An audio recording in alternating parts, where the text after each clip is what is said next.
মাত্র 1 কাপ ময়দা দিয়ে দোকানের মতো রসালো এবং মুচমুচে জিলাপি ঘরেই তৈরি করে নিলাম। এই জিলাপিটা যদি একবার ঘরে তৈরি করা শিখে যান, এরপর থেকে কিন্তু বাজারে আর কিনতে যাবেন না, ঘরেই তৈরি করে সব সময় খাবেন। মূল রেসিপিতে চলে আসলাম। প্রথমে লাগবে ময়দা, অবশ্যই ময়দাটা নেবেন। আমি 1 কাপ ময়দা নিয়েছি, আপনারা চাইলে কম বেশি করে নিতে পারেন। ময়দাটা চেলে নিলাম। এখনে নর্মাল তাপমাত্রায় থাকা জল নিয়েছি, অল্প অল্প জল দিয়ে ভালোভাবে মাখিয়ে নিতে হবে। এখানে কোনো গরম জল কিংবা ঠান্ডা জল দিবেন না, নর্মাল তাপমাত্রায় থাকা জলটা দিয়ে দিবেন। অল্প অল্প করে জল দিয়ে ভালোভাবে মাখিয়ে নিতে হবে, যেন কোনো গোটা বা দানা না থাকে এই ময়দার মধ্যে। ভালোভাবে মিশিয়ে নিয়েছি। এখন যেটা লাগবে সেটা হচ্ছে ইনো। আমি 1 প্যাকেট ইনো নিয়েছি। এই ইনোটা এবার দিয়ে দিলাম। অবশ্যই এখানে ইনোটা নেয়ার চেষ্টা করবেন, তাহলে জিলাপিগুলো অনেক সুন্দর হয়। ইনোটা এই ব্যাটারের সাথে ভালোভাবে মিশিয়ে নিব।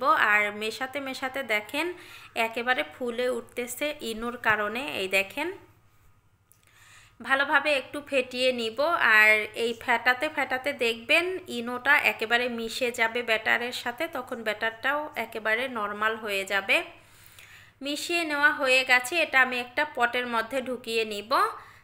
তারপরে শিরা তৈরি করার জন্য আমি 1/2 কাপ চিনি নিয়েছি। তারপরে আরও একটু চিনি দিয়ে দিলাম। মোট প্রায় 1 কাপের মতো চিনি দিয়েছি। আমি যতটুক পরিমাণে চিনি দিয়েছি ততটুক পরিমাণে এখানে জল দিয়ে দিলাম। জলটা দিয়ে এখনে গ্যাসটা অন করে দিব। গ্যাস অন করে দিয়েছি, এবার জাল করে নিব। চিনিটা যেন গলে যায়, এজন্য গ্যাসের ফ্লেমটা হাই হিটে রেখেই আমি জাল করতেছি। আর সুন্দর একটা কালারের জন্য এখানে 1 ফোঁটা অরেঞ্জ ফুড কালার দিয়েছি। এটা অপশনাল, এতে সুন্দর একটা কালার আসে জিলাপিতে, এজন্য দিয়েছি।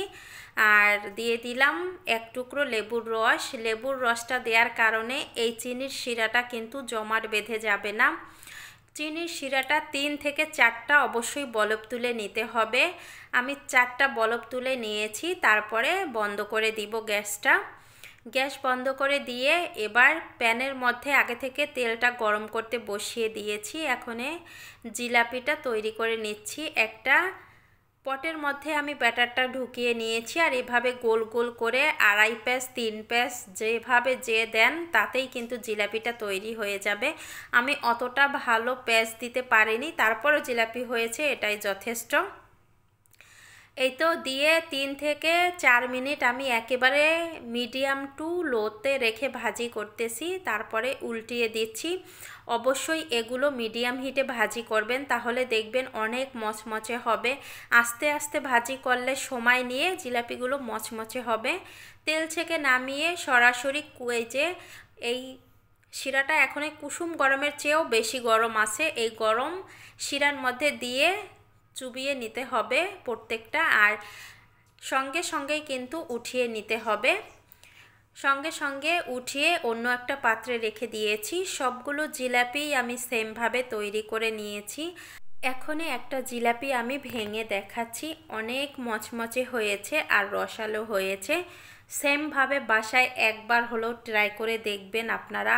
আশা করি সকলেই পারবেন এই জিলাপিটি তৈরি করতে। অবশ্যই ইনোটা ব্যবহার করবেন।